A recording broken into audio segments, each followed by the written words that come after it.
আজ একটা সত্যি কথা বলি, পড়ার টেবিলে বসলেই তোমার ঘুম পায়, তাই না? ফোনে নোটিফিকেশনটা এলেই হাতটা নিষ্পিস করে, মনে হয় ধুর, আর 5টা মিনিট রিলস দেখে নি, তারপর পড়বো।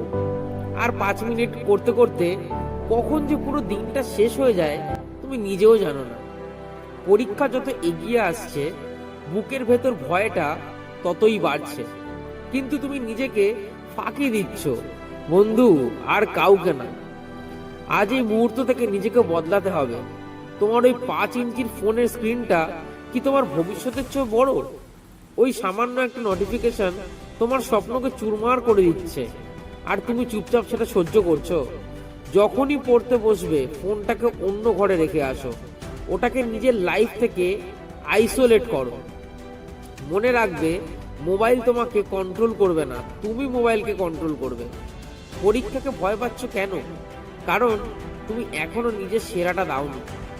ভয় পাওয়ার দিন শেষ, এবার রুখে দাঁড়ানোর সময়। তোমার ফোকাস এমন হওয়া উচিত যেন আশেপাশে ডিস্ট্রাকশন নিজে লজ্জিত হয়ে যায়। যখন তুমি পড়তে বসবে তখন তোমার আর তোমার বইয়ের মাঝখানে যেন কোনো তৃতীয় বস্তু না থাকে। পাগলের মতো খাটো, নিজের খাতার পাতায় ঘাম ঝরাও। আজ যে সিলেবাসটা পাহাড়ের মতো কঠিন লাগছে, তোমার জেদের সামনে ওটা ধুলোবালি হয়ে উড়ে যাবে। এই কঠিন সময় তোমাকে চ্যাম্পিয়ন বানাবে।